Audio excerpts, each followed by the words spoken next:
Good morning. This is Jason Dean coming live at you again for another Film Fanatic show. So I hope everyone's doing good. It's Friday. It's about 10:48 TGIF.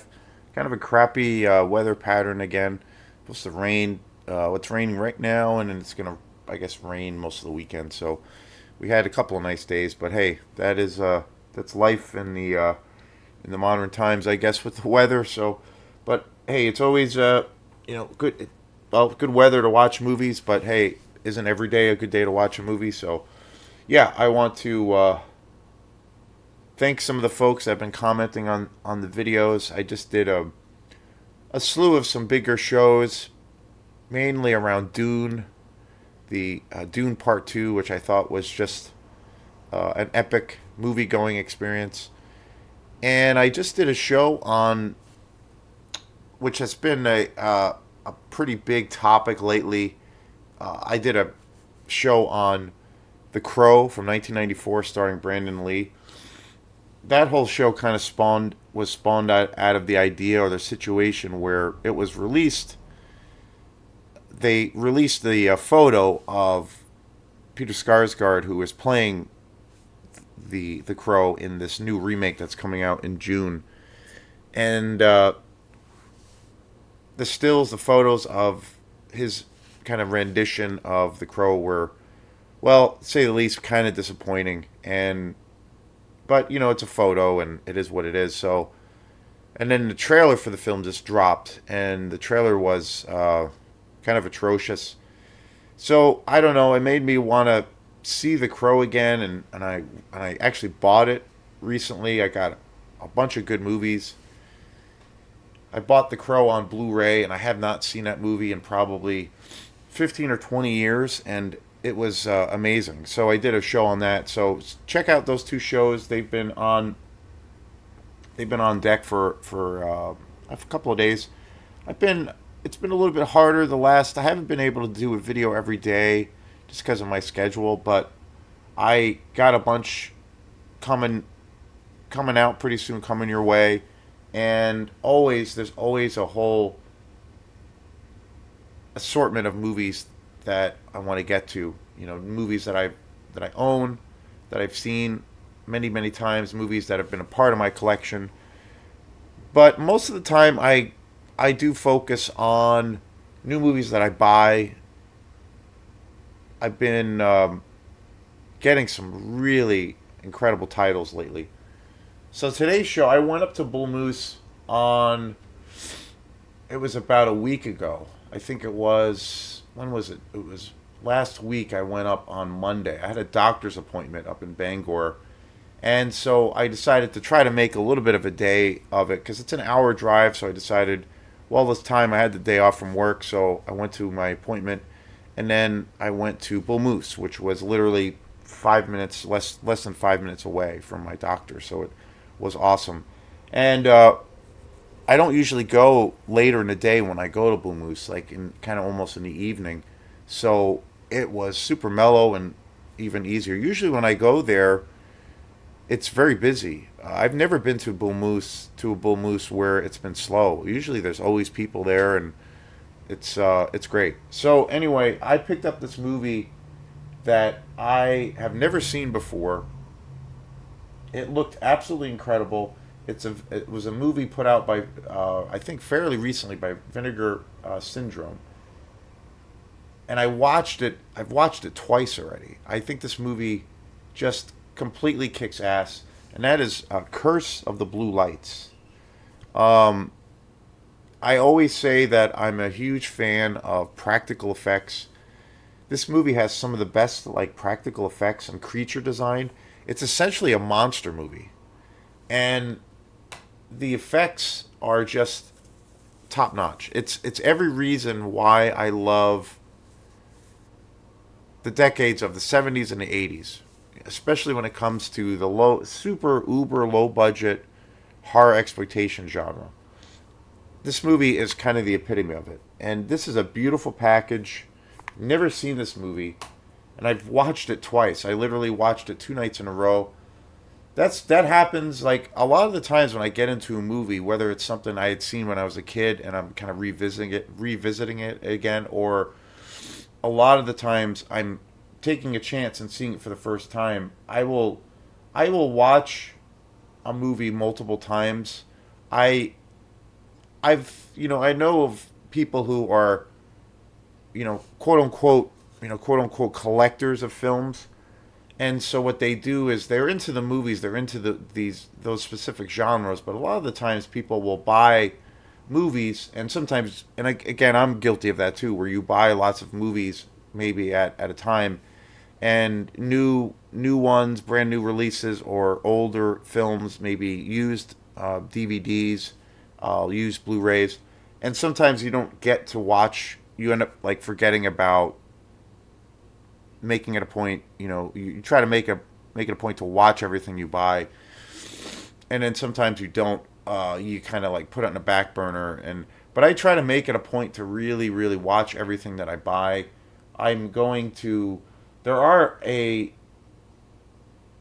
well, there's a pretty decent collection of movies that because I do buy lots of movies. There's a few movies I have not watched since I've actually bought them, so I'm making it a point to really do that this week because that's why am I going to buy something and not watch it? It's kind of pointless.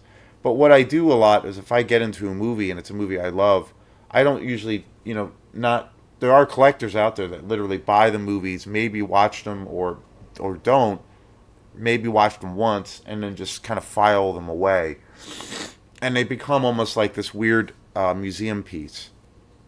I don't. On the other hand, I do totally opposite. I kind of immerse myself in that world, and if I like the film, I'll watch it multiple times. For me, it's like it's not really any different than I do it with books too. I've done it many times with books. I do it all the time with music. Certain albums, certain bands I'm into, I'll revisit an album numerous times to where I don't even really think about, oh, this is my fifth or sixth time listening to this album or blah blah blah blah. I just kind of put it in, and I do the same thing with movies, and I find myself doing that more and more with movies because I've been discovering so many cool movies, and Curse of the Blue Lights is just a an amazing film. It came out in 1988. It's primetime 80s horror exploitation, uber low budget. It's so it's so utterly ridiculous at times, but it's amazing. It's so incredibly um, it's such a fun movie to watch. And again, it's definitely a horror based film. It's got a sci-fi kind of influence. The creature design and actually the actual story design is very much influenced by H.P. Lovecraft, one of the greatest horror writers of all time. Of course, he created the Cthulhu mythos. There's a lot of references to the entities that he created in the film, which is really awesome. I'm a huge fan of that whole mythology. Edgar Allan Poe and H.P. Lovecraft are probably my two favorite, or they are my two favorite writers in the world of horror. Just incredible. So in this movie, again, it's like it's got some pretty bad acting, some bad dialogue. The editing is kind of a mess, but it's a great story and it's got a lot of heart and it's really fun. It's and it definitely has some really good kind of more serious horror elements. So it is, it very much is satisfying in that way. It's campy, it's romp, it's a campy, rompy kind of low budget experience, but it has great horror elements.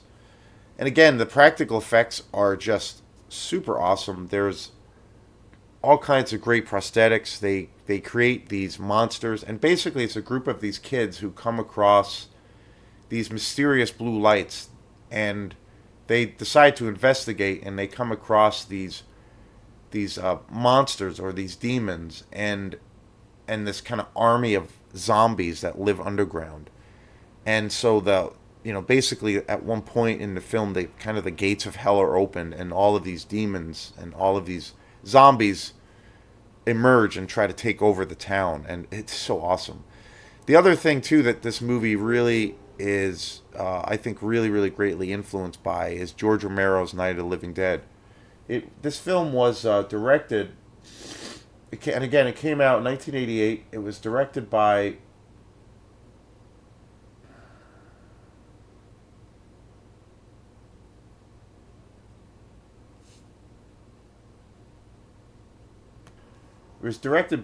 John Henry Johnson. The in this edition, this is Vinegar Syndrome. Vinegar Syndrome is one of the best boutique labels out there that specializes in all things exploitation.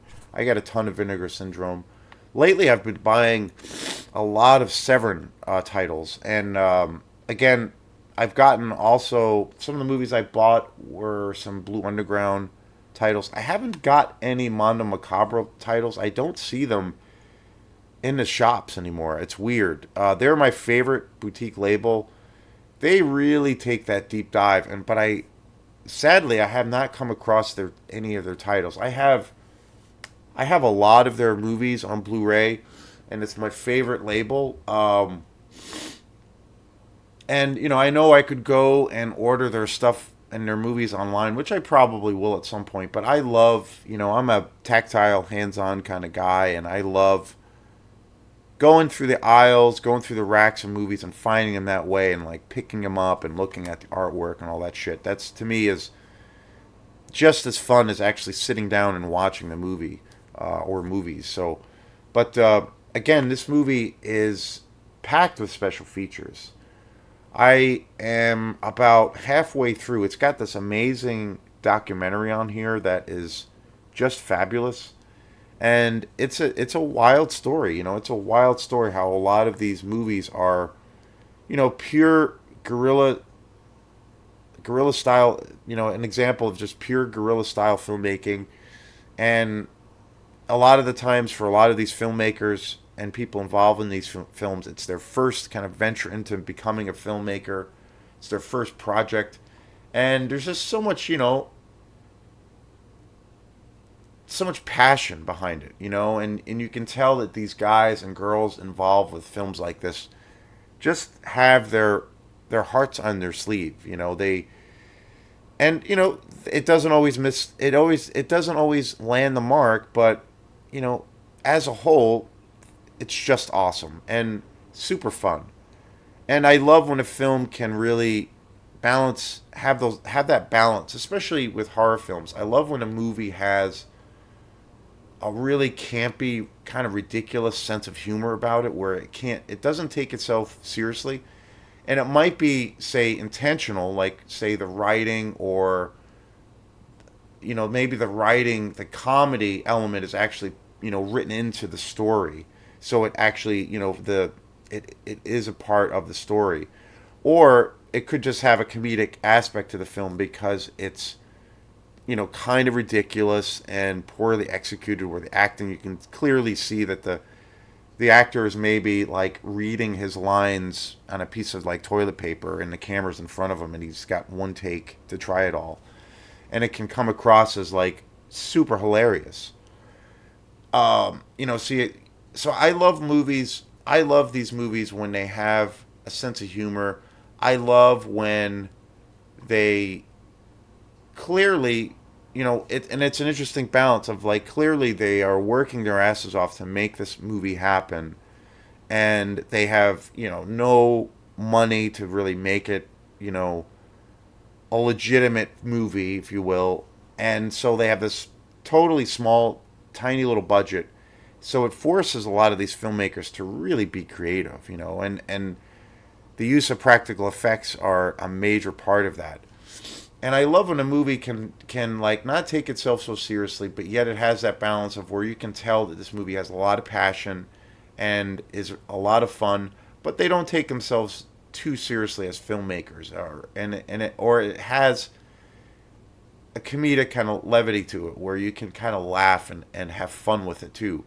But then also, it can also be a good, satisfying horror experience. Where it does have some of those tropes that you want. Where you want maybe a gothic kind of horror element, or some good gore, or great atmosphere. This movie, again, I always talk about one of the biggest things for me that sells me on a movie is the atmosphere, the world, kind of the world building.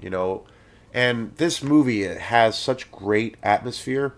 It's got a real creepy atmosphere. It kind of takes place underground of this like massive cemetery. It's super cool. It's super awesome. The effects are amazing. The creature designs are just killer. You know, and I love that it's all guys and girls in monster costumes, more or less. Like that's what it is. But it has such great atmosphere. It's really rich.